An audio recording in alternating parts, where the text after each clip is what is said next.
A sua Bíblia comigo aí, Eclesiastes capítulo 11, versos de 1 a 10.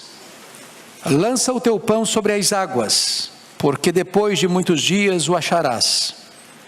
Reparte com 7 e ainda com 8, porque não sabes que mal sobrevirá à terra.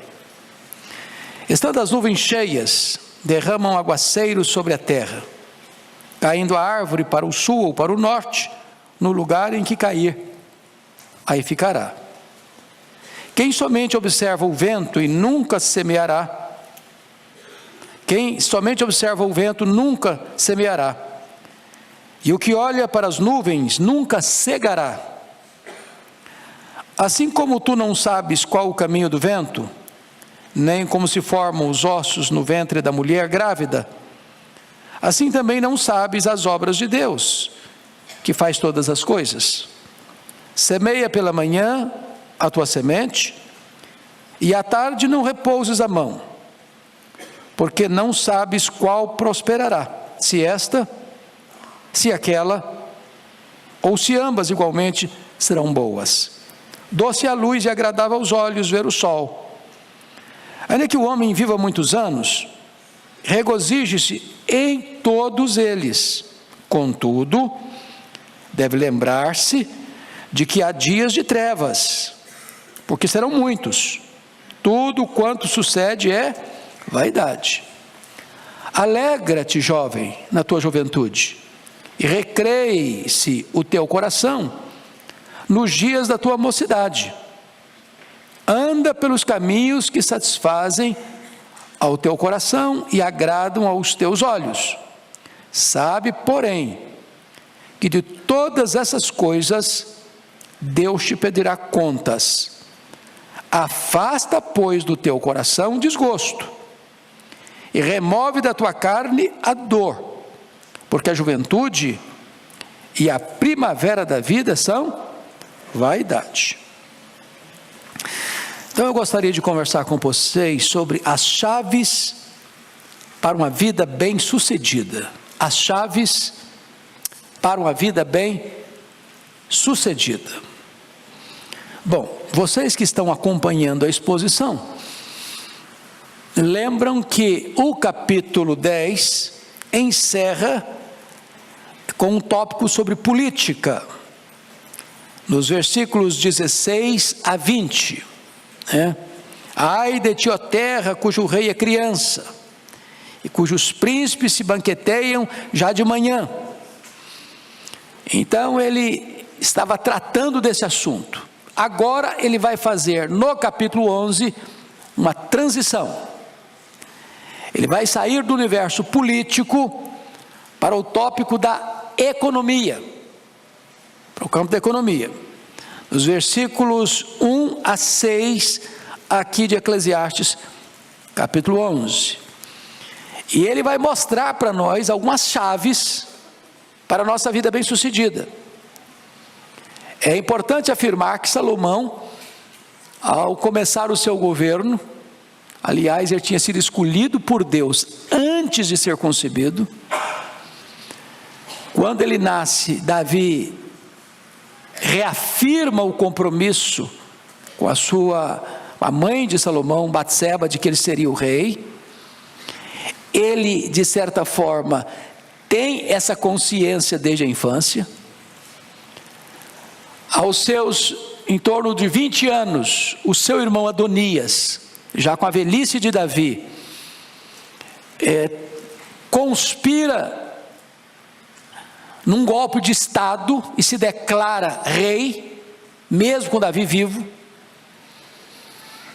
E Davi, mesmo no leito, enfermo, consegue reverter a situação e coroar Salomão como rei. Davi, antes de morrer,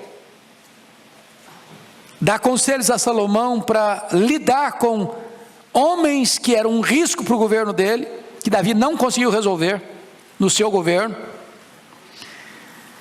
com Joabe, comandante do exército, com Simei, que havia amaldiçoado a ele, queria a volta da casa de Saul, com o sacerdote Abiatar, E Davi não mencionou, mas Salomão sabia disso. O outro risco era o seu próprio irmão Adonias.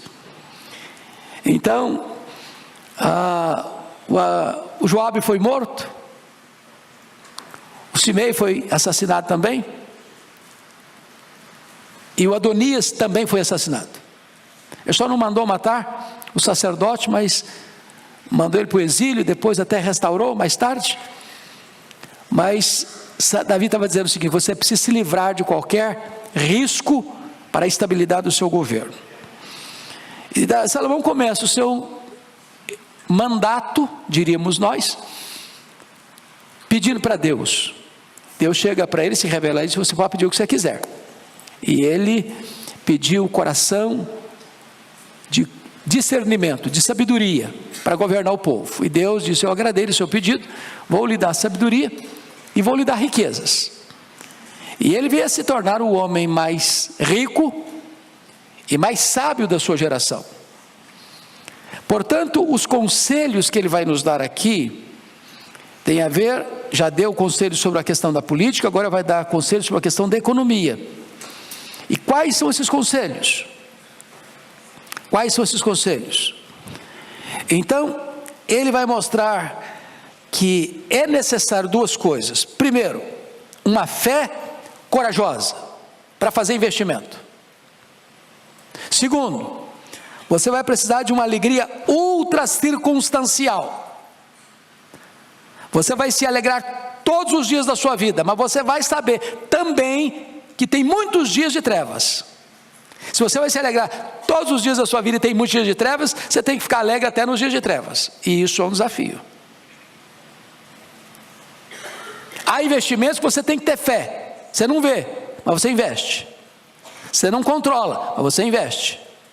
Você não administra, mas você investe. Ele vai mostrar para nós, nesse texto que nós vamos expor, que hoje temos, com o avanço da ciência, mais longevidade. A expectativa de vida hoje aumentou. Poderíamos dar o próprio exemplo de Davi. Quem lembra com quantos anos Davi morreu? Alguém se lembra? Quantos anos? 70 anos. O que é que a Bíblia diz de Davi? Que ele morreu muito velho, com 70. 70 nós estamos assim, ó, pensa num camarada animado. Né? Ele morreu muito velho com 70. Então nós temos hoje mais expectativa de vida, mas não temos melhor qualidade de vida. Ou seja, não basta viver mais, é preciso viver melhor. Não basta viver muito, é preciso viver bem. Então, são esses conselhos que vai passar nos dar daqui para frente. Então, eu quero dividir essa mensagem aqui em dois pontos com as suas subdivisões. Primeiro ponto é: uma vida melhor requer fé corajosa para fazer investimentos. A Bíblia tem lições até para a sua vida comercial, viu? Sua vida financeira. Então, vamos lá.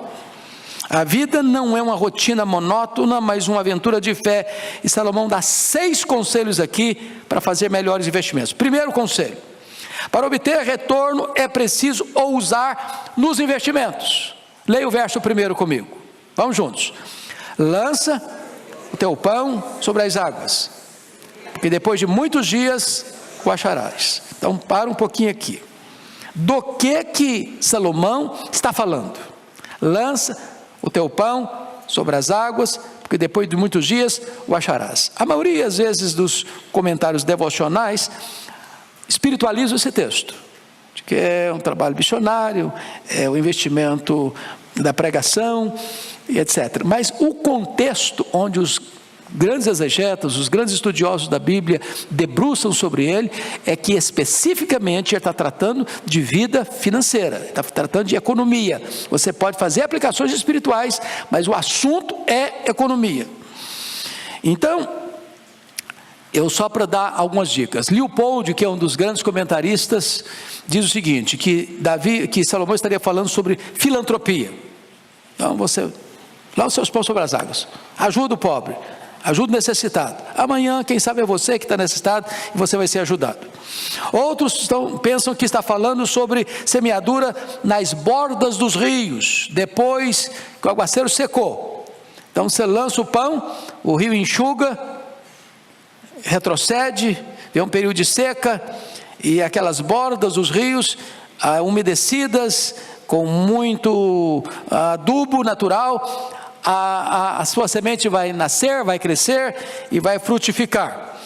Sidney Greidanos quer atender esse texto como dar esmolas, né? Você vai ajudar as pessoas, e até as pessoas que você nunca viu, além do rio, além do mar. Faça investimento ousado. Mas, na verdade, do que Salomão está tratando aqui? E a essência do que ele está tratando aqui, quando ele diz, lança o teu pão sobre as águas, porque depois de muitos dias o acharás, você vai encontrar no contexto de 1 Reis. Ele está tratando aqui do que nós poderíamos chamar de comércio internacional. Ele está tratando aqui do comércio dos navios que transportavam as riquezas de um lugar para o outro. Ele está falando aqui de produtos que você exporta, de produtos que você importa. Ele está tratando aqui agora dos riscos da navegação naquela época. Tinha risco de quê? De naufrágios, porque as embarcações eram frágeis. Tinha risco de quê? De piratas que tomavam e assaltavam os barcos ou os navios no meio do mar. Ele está falando aqui de investimentos que você vai fazer e que às vezes corre risco. Então vamos dar uma conferida nisso na própria vida dele. Abra aí comigo, por favor, em 1 Reis, capítulo 10.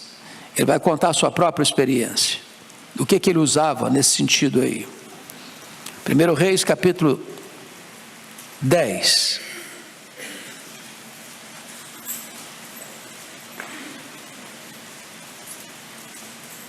Versículos 14 e 15. Veja comigo. Vamos ler juntos? O peso do ouro que se trazia a Salomão, cada ano, era de 666 talentos de ouro. Entendendo que um talento são 35 quilos. Eu não estou com maquininha aqui, nem fiz Kumon, para saber quanto são 666 vezes 35. Quem tem, assim, rapidinho, faz uma conta aí para mim e me dá a resposta. 3.300. 23.300 quilos de ouro. Obrigado, irmão. Além do que entrava nos vendedores e do tráfico dos negociantes e de todos os reis da Arábia e os governadores da terra. Agora, olha o 10, 22, por gentileza. Leia comigo. Porque o rei tinha no mar uma frota de Tarsis com as naus de Irão. De 3 em 3 anos voltava a frota de Tarsis trazendo ouro, prata, marfim, bujos e pavões. 23. Assim o rei Salomão excedeu a todos os reis do mundo, tanto em riqueza como em sabedoria. Então, ele está aqui mencionando, lança o teu ponto sobre as águas, que o investidor é alguém que tem coragem de fazer investimentos e às vezes até arriscados. Qual é a fala que ele dá para nós aqui? Primeiro, um elemento de confiança. Lança, isso é confiança. Qual é a confiança nossa básica? Retém. Tem um ditado popular que vale mais um passarinho na mão que 2 voando. Nesse caso aqui ele está dizendo, lança. Você tem que confiar. Segundo, teu elemento entrega total. Lança o teu pão. Teu pão é alguma coisa básica. E você vai semear e não comer o pão. Você vai semear a semente em vez de comer a semente. A semente que prospera não é a que você come, é a que você semeia. E quando você semeia, você colhe e tem mais semente para semear. Terceiro, pressupõe expectativa. O acharás. Você não lança o teu pão sobre as águas para perdê-lo. Você não faz investimento para jogar dinheiro fora. Você faz com a intenção de receber retorno, o acharás. E você tem uma recompensa que requer paciência. Depois de muitos dias o acharás. Nem sempre o retorno é imediato. Às vezes é a longo prazo. Mas se você olhar, as pessoas que prosperaram financeiramente na vida, foram pessoas que tomaram decisão de fazer investimentos, nem sempre controlando tudo na mão, mas confiando que esse investimento vai produzir resultados. É claro que esse texto pode ser e deve ser também aplicado à vida espiritual. Por exemplo, a obra missionária. Você e a Igreja de Pinheiros tem sido pródiga nisso. Ajuda gente que você nunca viu. Investe na plantação de igrejas que você nunca foi lá. Constrói templos que a igreja nunca foi para visitar. Envia missionários para lugares que nós nunca fomos. E isso é também lançar o teu pão sobre as águas. Porque ainda que você pessoalmente não veja os frutos, a eternidade vai revelar esses frutos. Bom, segunda coisa, para alcançar melhores resultados é preciso diversificar os empreendimentos. Está falando de economia. Então, qual o ditado popular? Nunca bote todos os ovos numa única cesta. É necessário, qualquer pessoa que empreende, pensar nisso. Eu não posso, não devo, preciso buscar alternativa para não depender de uma renda só. Vamos só pensar uma coisa aqui. Quando eu fui para o seminário de Campinas, eu tinha uma máquina Letera 32, na máquina de datilografia. Era um sucesso. De um dia para o outro, fábrica de máquina de datilografia faliu. Ninguém compra mais uma máquina de datilografia, a não ser para guardar como objeto de lembrança no seu escritório. Quem de nós se lembra que você ia fazer uma viagem, passava na loja e comprava 10 filmes Kodak, 12 poses, 18 poses, 36 poses, e você planejava tirar uma foto, e voltava cheio de expectativa, botava para revelar, e de repente, queimou, pronto. Meu Deus, a foto não ficou boa, a pose não estava legal, acabou. Então é muito importante que você diversifique os seus investimentos. Vamos ler o versículo 2, por favor, leia comigo. Reparte com 7, não, quero toda a igreja comigo.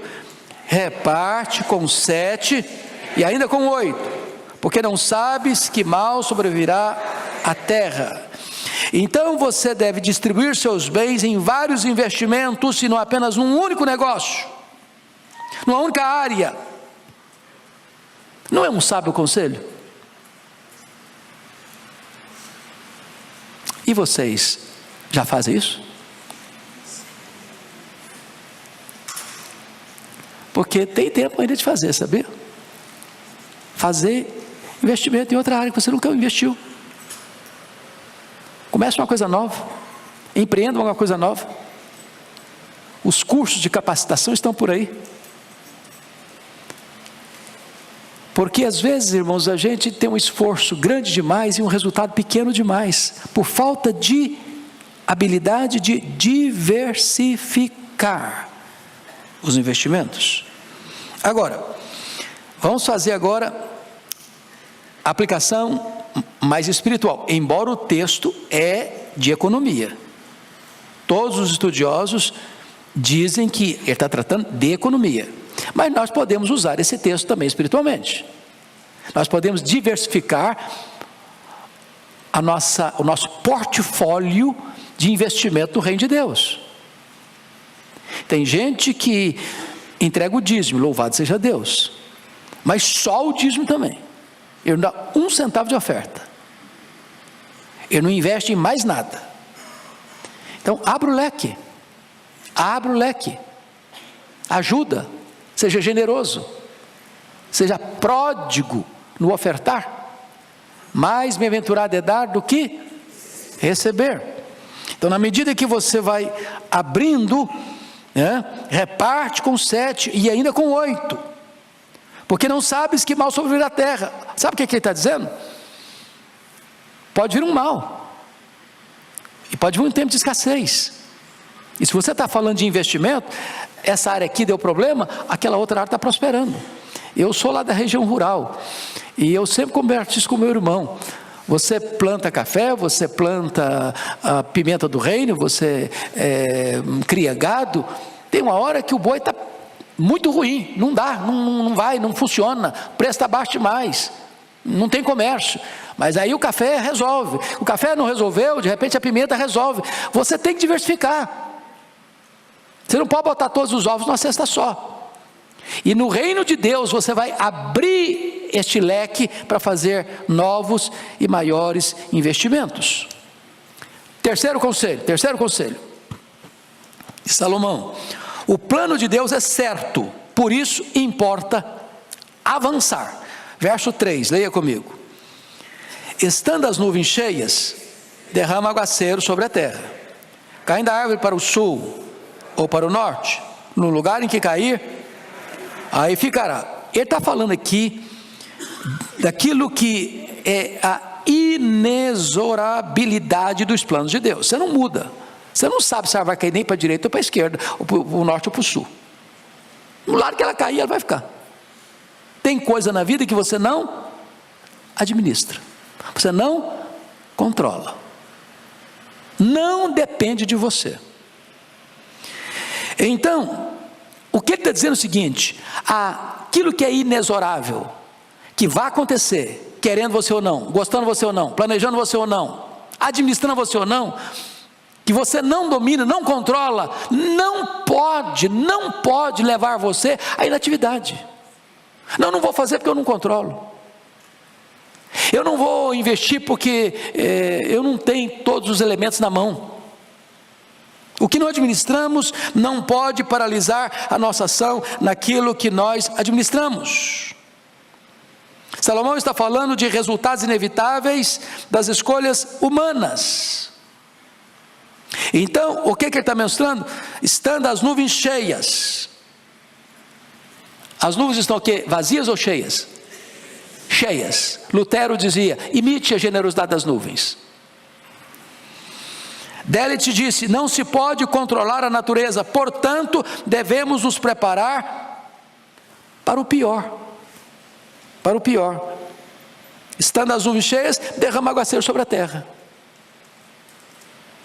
Você está pensando no furacão Milton? As nuvens estão cheias, a meteorologia descobriu que está vindo, e louvado seja Deus, chegou um pouco mais fraco do que se previa, embora tenha feito tanto estrago.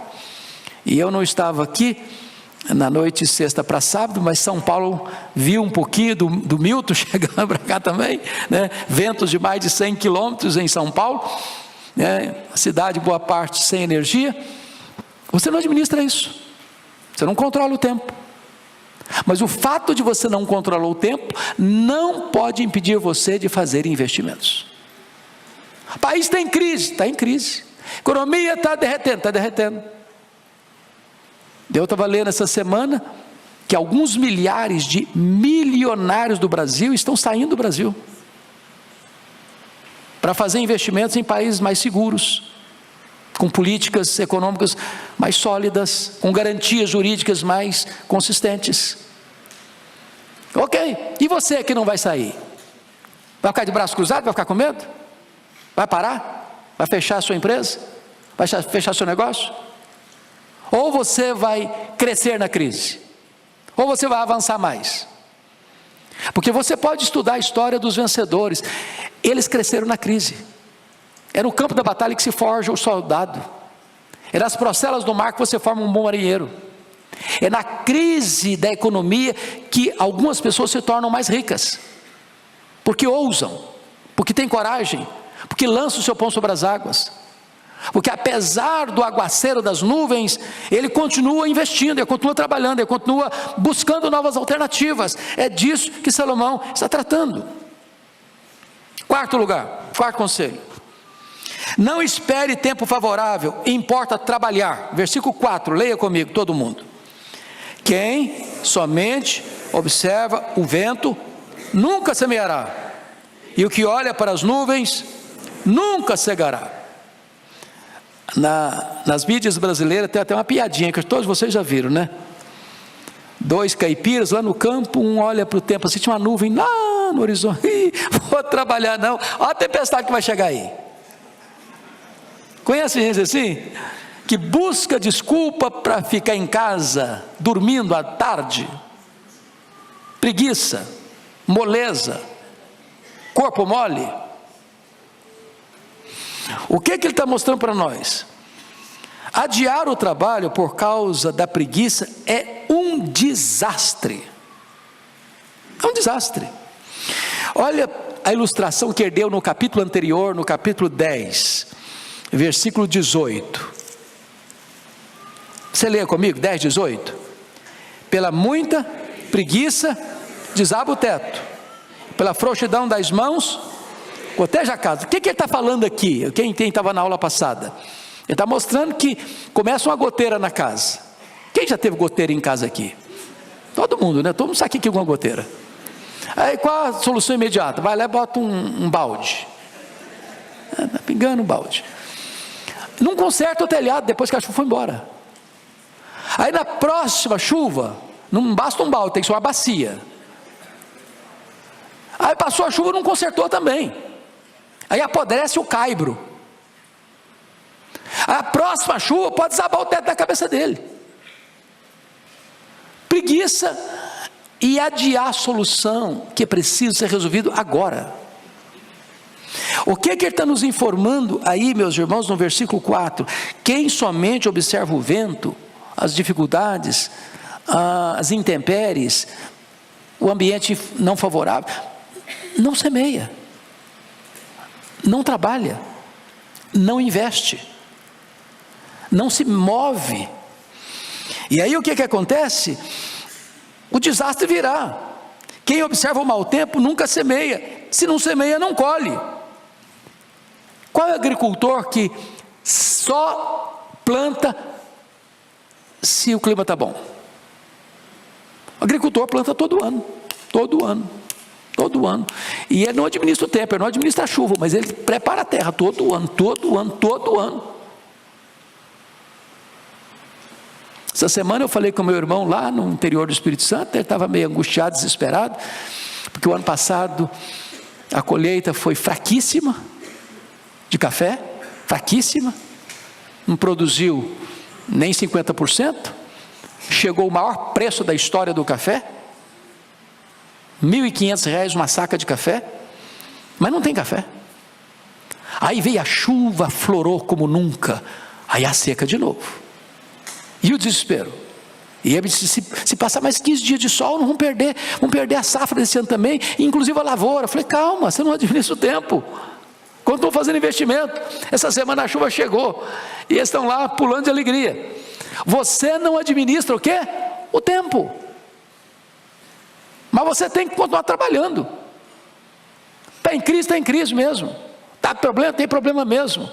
Tem gente saindo mesmo, mas você vai ficar e vai continuar trabalhando, vai continuar investindo. Se você observar o clima, você vai cruzar os braços.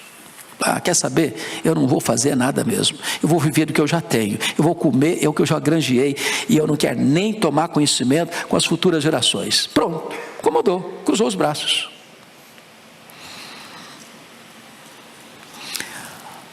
Se você olhar, os grandes líderes nasceram do ventre da crise. Esse foi Davi, por exemplo. Davi nasceu no ventre de uma crise. Se você estudar, por exemplo, a história da política americana, Abraham Lincoln nasceu do ventre de uma crise. Os grandes líderes, os grandes empreendedores, nascem no ventre da crise, porque eles investem. O que na verdade, ele está mostrando para nós aqui nesse verso? Quem somente observa o vento nunca semeará. Não adie decisões importantes na sua vida, porque o momento não está favorável. Não procrastine, não postergue. Ele está usando uma linguagem da agricultura. E essa linguagem não é só de Salomão, não. Tiago, capítulo 5, verso 7, eu vou ler para vocês, trata da mesma matéria. Olha o que Tiago diz, capítulo 5, verso 7. Ele diz assim, Tiago 5, 7. Sede, pois, irmãos, pacientes até a vinda do Senhor. Ele está falando de escatologia, está falando de doutrina, está falando de coisas de Deus, está falando de coisas espirituais. E como é que ele ilustra as coisas espirituais? Eis que o lavrador aguarda com paciência o precioso fruto da terra, até receber as primeiras e as últimas chuvas. Ele semeou, mas não chegou nem a primeira nem a última ainda, mas vai chegar. E ele trabalha com fé, ele trabalha com expectativa, ele trabalha com esperança. Agora, quem não trabalha, quem não faz, não vai colher, não vai receber. Então, em vez de você ficar contemplando o vento e as nuvens, que você não administra, imaginando só dificuldade, esperando por circunstâncias melhores, faça o que você puder, com aquilo que Deus lhe deu, no tempo de Deus, agora. Está claro, irmãos, ou está confuso? Imitando meu amigo Arival, vocês estão entendendo? Quinta lição: não espere compreender todas as coisas para cumprir a sua missão. Versículo 5, olha aí comigo, estamos lá agora em Eclesiastes. Vamos voltar para Eclesiastes, que eu não estou lá ainda não, só um pouquinho. Eclesiastes 11, 5, toda a igreja comigo. Assim como tu não sabes qual o caminho do vento, nem como se formam os ossos no ventre da mulher grávida, assim também não sabes as obras de Deus, que faz todas as coisas. Eu queria só chamar a sua atenção para um ponto, que ele está usando aqui a expressão, não sabes, assim como não sabes. Ele já usou essa expressão no verso 2, reparte com 7 ainda com 8, porque não sabes que mal sobrevirá sobre a terra. Aqui no verso 5 ele diz, assim como tu não sabes qual o caminho do vento, como se forma os ossos da grávida. Aí no versículo 6, ele vai usar de novo, semeia pela manhã a tua semente, à tarde não repousa a tua mão, porque não sabes qual prosperará. O que é que ele está dizendo? Que nos investimentos da vida, nem sempre você sabe. Você não sabe tudo, você não controla tudo, você não tem o domínio de tudo. Você é dependente, não sabes. Você não sabe o que o futuro vai reservar para você, sabe? O que vai acontecer amanhã, você sabe? Pode ser um acidente, pode ser uma crise nacional, pode ser uma guerra, pode ser aquilo que o ex-ministro da Economia, que na minha opinião foi um dos melhores do Brasil, disse: o problema de uma guerra hoje em grande escalada é o perigo cibernético de você acordar e o dinheiro da sua conta bancária foi embora, sumiu. Você não sabe uma crise que pode vir. Então, o que ele está dizendo é o seguinte: tem coisa que você não administra e não sabe. É claro que hoje, 3.000 anos depois de Salomão, nós avançamos um pouquinho no conhecimento sobre como formam os ossos de um bebê no ventre da mãe. Hoje aí tem médico que pode dar uma explicação para nós em detalhes como é que isso acontece. Hoje o serviço de meteorologia, pela graça de Deus, já consegue perceber que tem um furacão Milton chegando na costa da América e vai atingir o estado da Flórida. Imaginem se naquela época de Salomão não tinha isso. Então não se preparou, ninguém se preparou, ninguém saiu de casa, ninguém botou escoras nas portas, a tragédia seria muito maior. Mas apesar de nós estarmos avançando em alguns conhecimentos, ainda nós não sabemos tudo, ainda nós não conhecemos tudo, ainda nós não administramos tudo, ainda nós não controlamos tudo. O que ele está dizendo? Não espere você achar que você tem que estar no controle de tudo para você agir, para você trabalhar, para você investir, para você fazer a obra, para você cuidar daquilo que precisa ser cuidado. O justo não vive pela vista, o justo vive pela fé, pela fé. Outra coisa importante, nem sempre Deus nos dá explicações. Nem sempre eu tenho explicação. É a história do nosso irmão Jó. Ele sofreu toda aquela rebordosa na vida, perdendo os bens, enterrando os filhos, ficando doente, sendo desamparado pela esposa e acusado pelos amigos. E ele pergunta, ele se queixa e ele reclama. E Deus fala com ele depois, mais tarde, não responde nenhuma das perguntas, não explica nenhuma das queixas que ele fez. Deus o restaurou, mas Deus não explicou. Nem sempre Deus explica, nem sempre.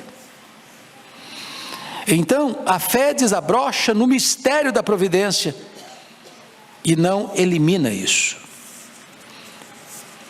O John MacArthur disse assim: nós só vivemos uma vez, então não podemos ter medo de viver. Não seja refém do medo. Não seja refém do medo. Você não sabe o caminho do vento, você não sabe como se formam os ossos no ventre da mulher grávida. Assim não sabes as obras de Deus, que faz todas as coisas. Você não sabe. Ele faz todas as coisas. Você está na dependência total de Deus nesta vida. Então, vamos aqui à sexta lição desse ponto da economia. Trabalhe com fé e deixe os resultados com Deus. Versículo 6, leia comigo, por favor. Semeia pela manhã a tua semente, e à tarde não repouses a mão, porque não sabes qual prosperará, se esta, se aquela, se ambas igualmente serão boas. Então, mais uma vez, ele está dizendo que você precisa trabalhar de manhã e de tarde. Aproveita o dia. Não cruze os braços. Não se renda à preguiça. Não deixe a indolência dominar você. E não é que você trabalha porque você precisa comer. Os ricos trabalham, e às vezes trabalham até mais. Trabalho é uma questão de dignidade da vida. Quando Deus diz 6 dias trabalharás, Deus diz: olha, se você precisar de dinheiro, 3 dias você trabalha. Se você não precisa de dinheiro, você dorme o resto da semana. Não é isso que está escrito. Mente vazia é oficina do diabo. Então tem que trabalhar, tem que se esforçar, tem que se dedicar, de manhã e de tarde também. Ou seja, a vida é para trabalhar. Às vezes as pessoas, eu não sei qual é o seu conceito, mas já conversou com gente que acha que a aposentadoria é parar tudo do dia para a noite? Ir para uma casinha na beira de um lago, pegar uma varinha para pescar, e é só isso? Eu morreria de tédio. Eu acho que aposentar é você mudar de atividade, ou você diminuir o ritmo, você fazer aquilo que você gosta, mas não pode parar. As estatísticas já provam isso. Quem se aposenta e veste um pijama, morre logo depois. Então, enquanto você tiver fôlego de vida, você está produzindo. Vai produzir diferente, ou vai produzir em outro ramo, vai produzir em outra área, ou com outra intensidade, mas você não pode parar. Não pode parar. Semeia pela manhã a tua semente, à tarde não repousa a mão. E aí ele está dizendo o seguinte: você não administra resultados. Melhor ilustração para mim da Bíblia é a parábola do semeador. Saiu o semeador a semear. Parte da semente caiu na beira do caminho, as aves comeram. Parte da semente nasceu no meio da pedra, do pedregulho, a raiz secou. Parte da semente caiu no meio do espinheiro, ela foi sufocada. A outra parte caiu em terra boa e produziu a 30, a 60, a 100 por 1. Se você parar para perceber, só 25% do seu trabalho rendeu o resultado. Você não administra isso. Resultado não é com você, é com Deus. Agora, semear é com você. Se você não semeia, você não colhe. Se você semeia pouco, você colhe pouco. Se você semeia muito, você colhe muito. Mas você não administra o tempo. Você não administra as intempéries. Se você perceber, tudo lutou contra essa semente. Tudo. A semente que caiu no solo, o que aconteceu com ela na beira do caminho? Quem lembra? Vieram os homens e pisaram a semente. E vieram as aves dos céus e comeram a semente. Sabe qual é a semente que o diabo come? É a semente que os homens pisam. A outra semente, quem conspirou contra ela? Os espinhos. A outra semente, quem conspirou contra ela? As pedras. Então quem está conspirando contra a semente? O diabo, os homens, as aves. as pedras, os pássaros, o elemento racional do homem, o elemento espiritual no diabo, o elemento insensível nas pedras, o elemento vivo nas aves, tudo conspira contra a semente. Você não administra isso, mas uma cai na terra boa, e vai produzir a 30, a 60 e a 100 por um. Tem uma aplicação espiritual maravilhosa, porque a parábola de Jesus é espiritual. Então, você prega um evangelho poderoso, e você não sabe quem vai crer e quem não vai crer. Alguns vão cair em solo tão duro como um chão de estrada, que os homens pisam, e o diabo come a semente. No outro você vai semear e vai brotar rápido, mas não tem umidade, só tem pedra. Outro vai cair, mas um coração muito concorrido, com muitas ansiedades, preocupações, com riquezas, com prazeres, e não vai prosperar. Mas a outra vai prosperar. Então, não pare de pregar, não pare de falar, não pare de semear, não pare de trabalhar. Essa é aqui a ideia. Eu fico pensando, por exemplo, semear em todo tempo, em todo lugar, em todas as circunstâncias. Nessa área da evangelização, o que aconteceu com um homem, professor de escola bíblica dominical, chamado Edward Kimball. Quem já ouviu falar em Edward Kimball? Vocês sabem para quem ele falou de Jesus? Edward Kimball. Ele falou para um adolescente, e não foi na sala de aula da escola dominical, não, porque professor de escola dominical não deve dar aulas apenas dentro da sua sala. Ele é professor, ele vai lá no trabalho do fulano, vai lá na casa do Beltrano, vai lá na empresa do Cicrano, e aproveita um tempo para falar de Jesus. Sabe para quem ele falou? E levou a Cristo? Dwight Lima Moody.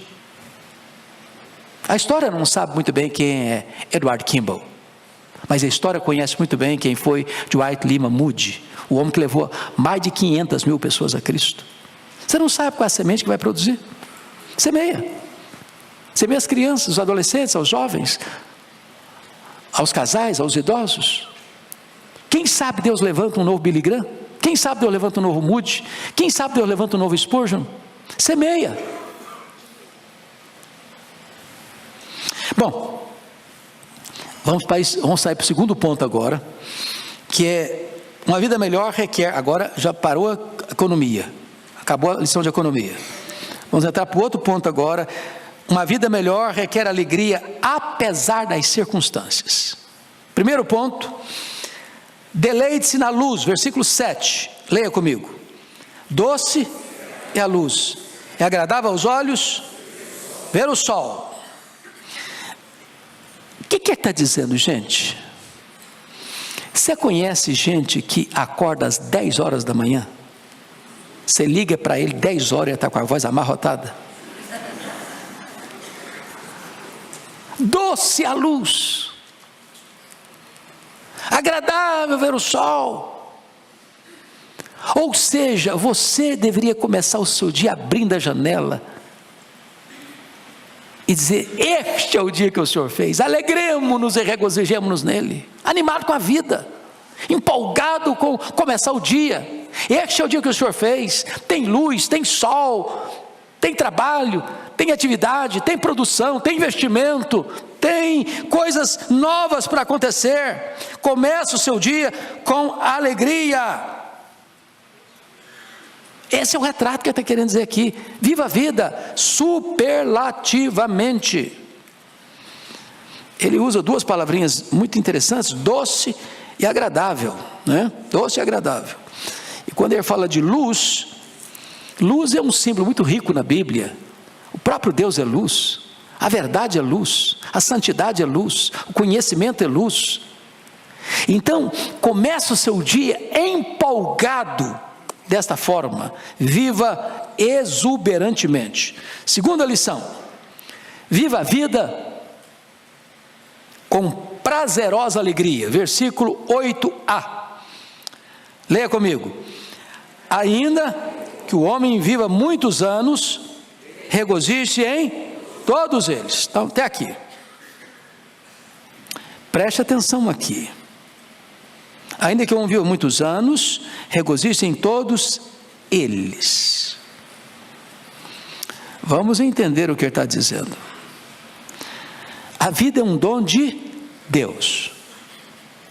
Tem gente que tem o privilégio de viver longos anos, muitos anos.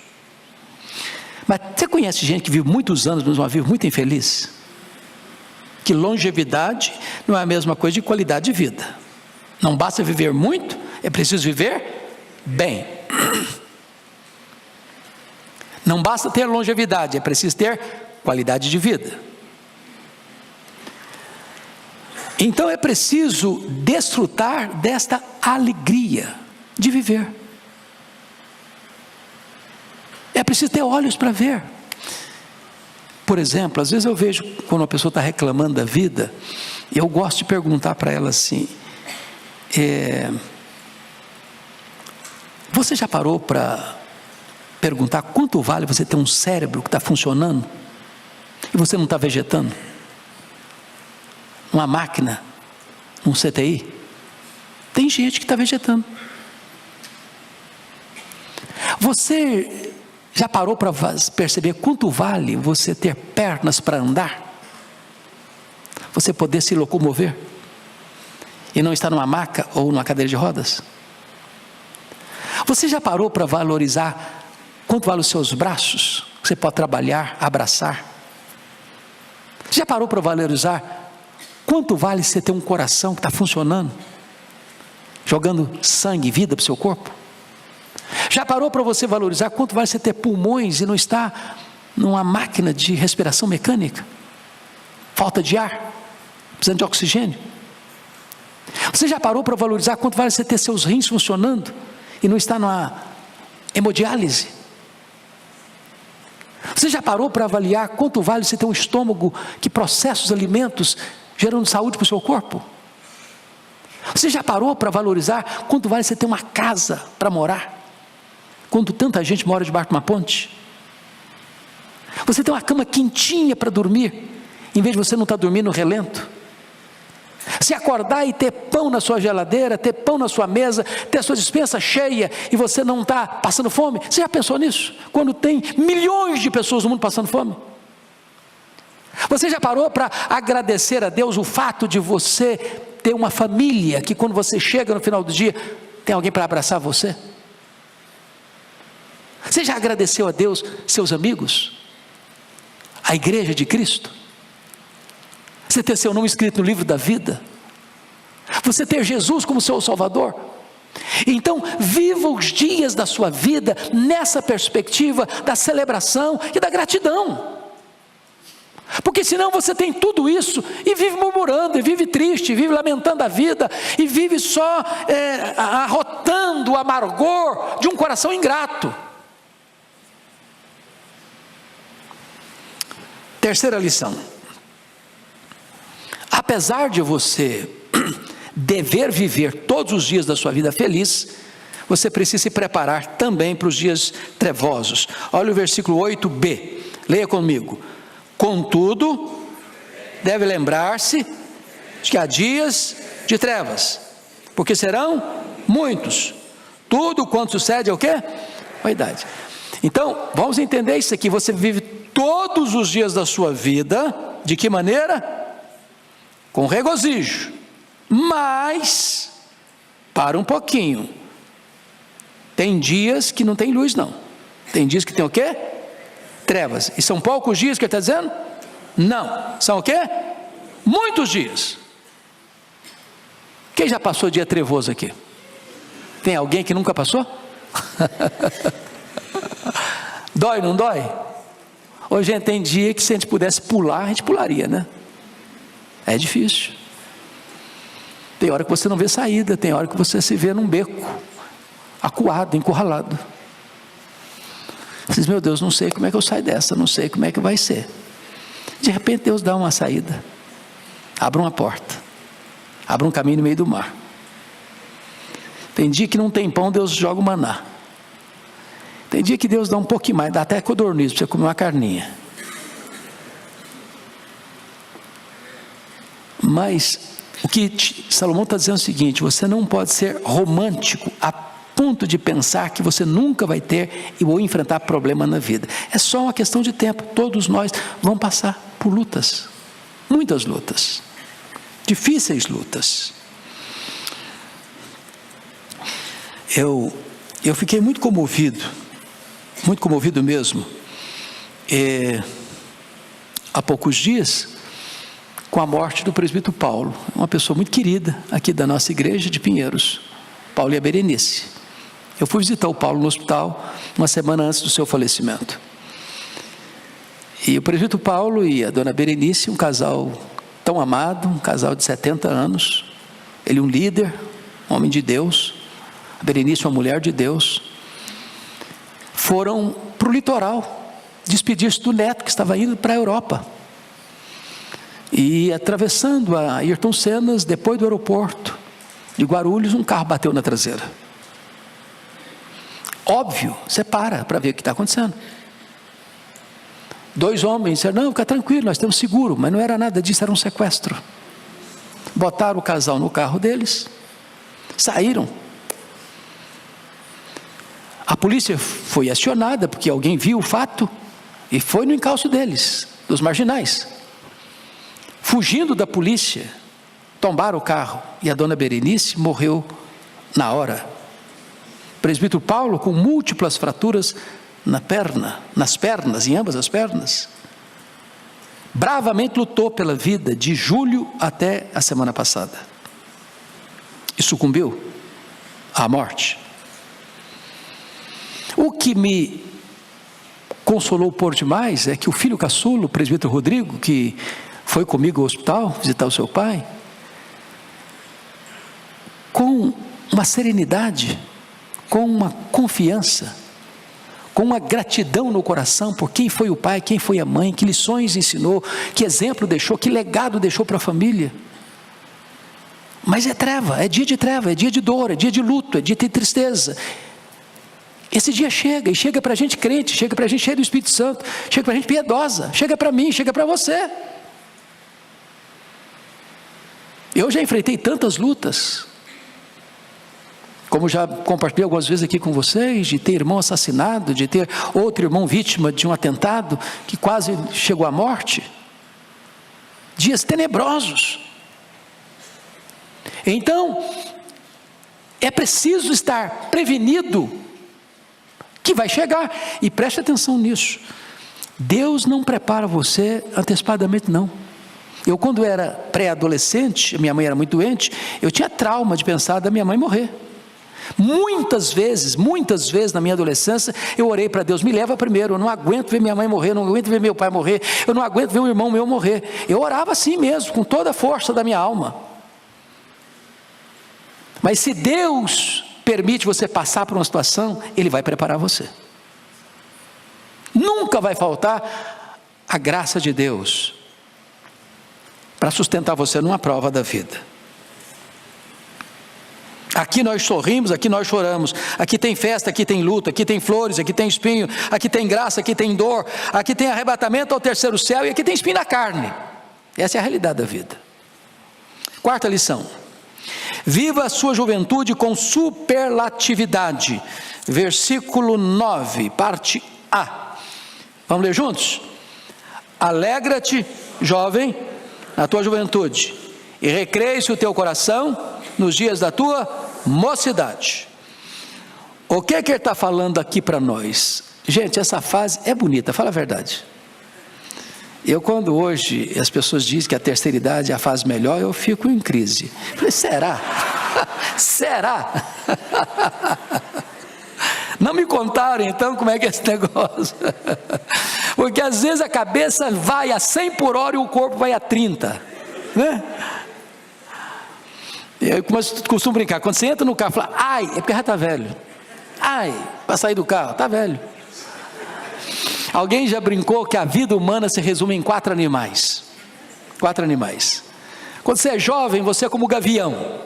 Você enfrenta qualquer luta, enfrenta qualquer problema, você come qualquer coisa, você vai a qualquer lugar, nada machuca, nada fere, você está com todo o vigor, toda a força. Aí depois, a segunda fase é a águia. Já é seletivo, não vou para qualquer lugar, não como qualquer coisa, não ando com qualquer companhia, é mais seletivo. Depois vem a terceira fase, é a fase do condor. Condor aqui, condor ali, condor acolá. E aí vem a quarta fase, é o javali. Javali para isso, javali para muita coisa. São as fases da vida. São as fases da vida. Então, enquanto você está jovem, com vigor, você aproveita a vida. Agora, aproveita com um certo grau de responsabilidade. Então, você precisa de alegria, ela deve caracterizar a vida interior. Alegra-te, jovem, na tua juventude, recreia o teu coração. Vida interior, não é alegria pecaminosa, mundana, é alegria bonita. O que diz lá o Salmo? Guardo no coração a tua palavra, para não pecar contra ti. Guarda a melhor coisa, a palavra, guarda no melhor lugar o coração, guarda com o melhor propósito, não pecar contra Deus. Quinta lição: desfrute sua juventude com alegria santa. Versículo 9b, leia comigo. Anda pelos caminhos que satisfazem o teu coração e agrada os teus olhos, sabe, porém, que de todas essas coisas Deus te pedirá conta. Então, não é que jovem tem que curtir a vida no mundão aí não. Porque tem gente que acha que juventude passa e o cara tem que curtir agora, curtir todas. Isso é errado, isso é pecado. Até porque se o mundo tivesse dando mesmo felicidade, o mundo estava uma maravilha. Os prazeres do mundo são falsos, o pecado é um embuste, o diabo é um farsário, ele promete e não entrega. O pecado vai levar você mais longe do que você gostaria de ir, vai reter você mais tempo que você gostaria de ficar, e vai lhe custar um preço mais caro que você gostaria de pagar. Então as alegrias do jovem é na presença de Deus, é na casa de Deus, é aqui que tem plenitude de alegria. Sexta lição: saiba que você prestará contas a Deus. Versículo 9, versículo C. Sabe, porém, que de todas essas coisas Deus te pedirá contas, das suas palavras, das suas ações, das suas omissões e até dos seus desejos secretos. É por isso que Paulo diz para Timóteo: fuja das paixões da mocidade. E quando ele está falando de paixão da mocidade, ele está especificamente levando para o lado do campo sexual. Tem coisas que você enfrenta, tem coisas que você foge. O diabo você enfrenta. Sujeitai-vos a Deus, resistiu o diabo, e ele fugirá de vós. Pecado da carne, tentação sexual, não tem ninguém forte. Só vence fugindo, só vence correndo, só vence fazendo o que Daniel, o que José do Egito fez: larga a capa na mão da mulher e vaza,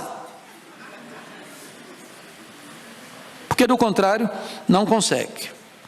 Sétima lição: remova da sua vida tudo que lhe traz sofrimento. Versículo 10, parte A, leia comigo. Afasta, pois, do teu coração o desgosto e remove da tua carne a dor. Então tem coisa que você sabe que vai ser problema. Hoje pensa comigo aqui. Quem é que hoje não sabe que fumar um baseado de maconha vai ter problema?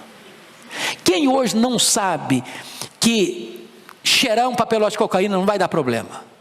Quem hoje não sabe que fumar uma pedra de crack vai dar problema?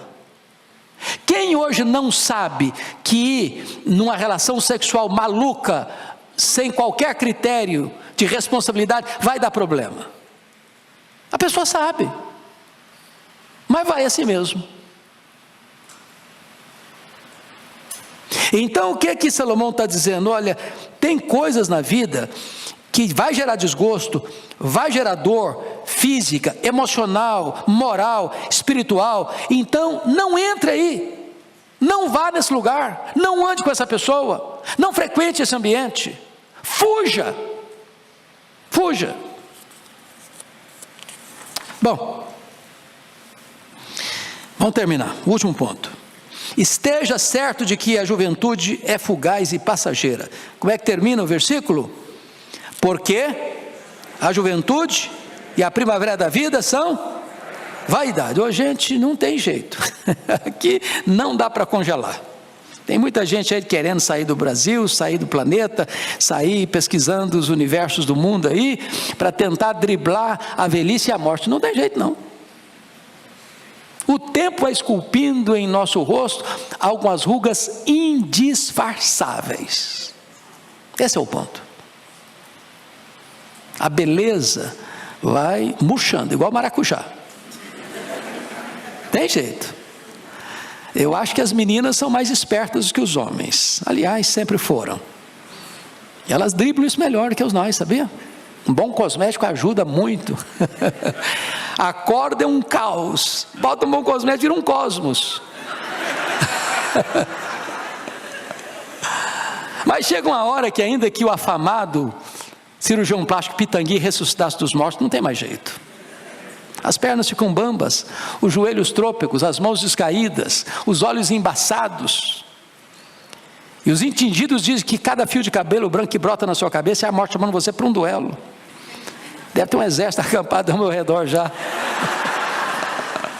Tem jeito não. Juventude passa. Se você pôr a sua confiança, sua autoestima na beleza que você vê no espelho quando você é jovem, você vai ficar frustrado. Porque chega uma hora que até você está convencido que você não está com essa cocada preta toda. E, gente, sou eu mesmo. Né? Pior que os homens só engordam numa região do corpo.